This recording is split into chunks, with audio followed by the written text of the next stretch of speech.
smoke. It was Jamal or nothing. Jamal Murray had himself a game. We're going to pick this one up in the third quarter here. Nikola Jokic and Jamal's chemistry on full display. Look, the two-man action between Jokic and Murray has fed families. A lot of families in Denver, but this one was a little different. I mean, it was just target practice for him, and once he gets comfortable, he gets lethal. And then later in the third here, Jokic finds Murray in the corner. Jokic assisted on 6 of Murray's three-pointers in Game 5. That's tied for the second most by any assister-shooter duo in the playoff game in the play-by-play era. Yeah, and if you're the Clippers, you're kicking yourself because you limit Jokic to 13 points, but still, Jamal Murray goes off. It wasn't just in the third quarter either. He said, hold on. This is what got me up, because when he's scoring in transition, my guy likes to be, chilling at times. When he's scoring in transition, dunking the ball, I feel like ever since the Air Gore dunk, the momentum has completely shifted. Air Gore dunk, I like that. That right there, that gave Murray 40, his 6th career 40-point playoff game, breaking a tie with Jokic for the most in Nuggets Don't worry, franchise Jokic is like, history. I take that personally. I'm going to get A minute later, Murray, icing on the cake, pulls up for 3. He had 43 points, 8 of 14 from 3. Here's Jamal on his big night. Yeah, it was just cool. I didn't even finish my pregame routine just because I had her out there, and sometimes that just relaxes me. I don't have to, think about the game. I literally didn't think about the game coming into the game. So it's cool just to have her and kind of have, my priorities in front of me. And when I go play, I'm just playing free. And that's how I played tonight. So, yeah, I give my daughter credit. When a best-of-7 series is tied at 2-2, the winner of Game 5 wins the series 81% of the time. Before last night, Brian, it really looked like the Clippers, they were the more dominant team. What did Denver figure out here? They figured out why they paid Jamal Murray a max last summer when that was not what everybody thought, because he in the playoffs is such a difference maker. And he did that. If you're the Clippers and you were told before the game you're going to hold Nikola Jokic to 4 of 13 shooting and 13 points, you would have been ecstatic. But this was a classic home game in the playoffs. The role players like Russell Westbrook and Christian Brown played wonderfully. And then you got an amazing game from Murray, which he is known to do. And you have to figure he's going to do at least once in a series. If I'm the Clippers, I'm sick about this because I did such a great job. They switched smaller defenders and then doubled Jokic. It was effective. They probably should have won Game 1 that they lost in overtime. And then they give up Game 4 at home on a basket that comes in the last 100th of a second of the game. They could make a case that they could have won all 5 of these games. Instead, history shows they got a 19% chance going forward. But Jamal Murray bought them out of a subpar Jokic game. That was huge. Yeah, Wendy, you're not alone. If you're the Clippers, you're double sick, especially after you hear that sound where he's like, I didn't really think about the game going in. I was here with my family. And then you drop 43 in your best game so far of the series, and one that has just been like spectacular basketball. Look at these numbers, as Malika mentioned earlier. 40-point games, he got 6. The rest of his career, 536. In the playoffs, he just turns it up. Yeah. And it's not what you do, it's how you do it.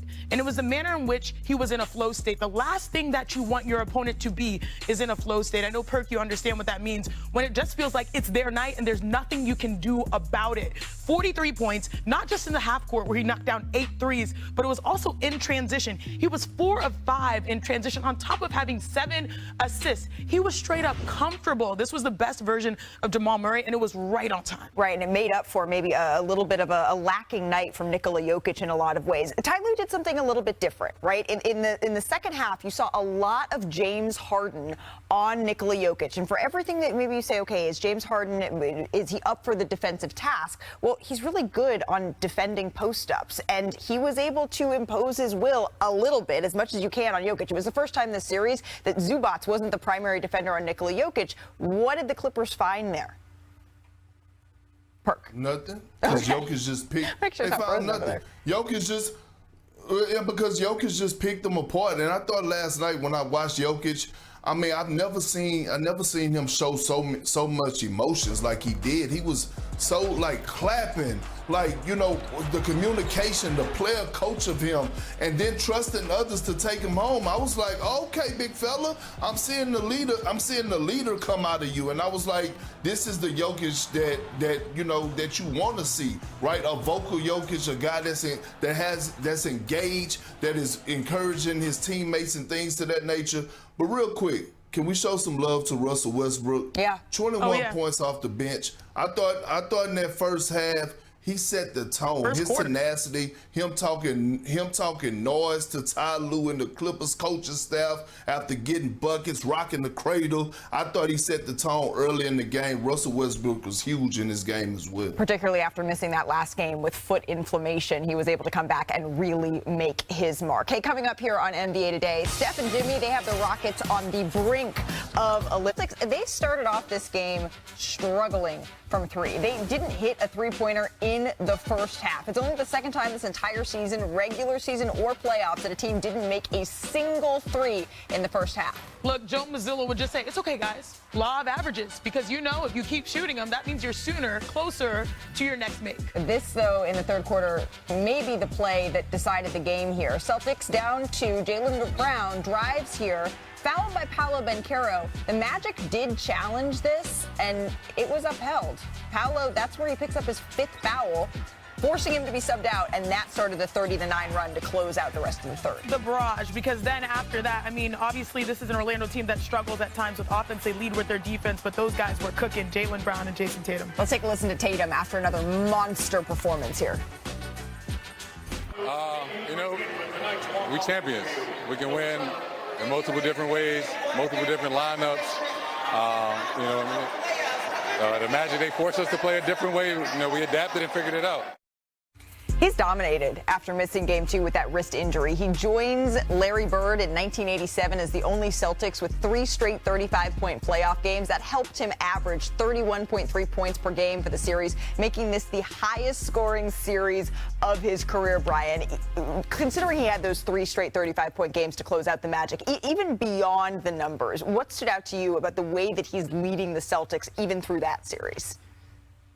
Casual greatness for the Celtics. They really haven't. They've been drama-free in the postseason the last 2 years. They're now 20-4 the last 2 years in the playoffs. Tatum misses game 2 with the wrist injury, comes back with 37 points, 36 points, 35 points, averages 10 rebounds and 6 assists in those games, shoots 44% on three, is plus 65 for the series. Just absolute casual greatness. He's not making headlines. He's just getting it done. But I would be remiss to not point out Paolo Banchero had a great series for the Magic. He averaged 30 points and 8 rebounds. But Jason Tatum showed how you act like a superstar and give your team low-stress greatness. Certainly, Paolo Banchero showed the Orlando Magic front office brass, you know what, this is a player, a star in the making that is worth building around here. And now the Boston Celtics, they await the winners of the Knicks and Pistons series. Coming up here on NBA Today, the Clippers, they had momentum, but Game 5, it belonged to the Nuggets. What Denver revealed last night that could change the rest of the series. Plus, can the Rockets do what only 2 teams in history have ever done? Janae, she's got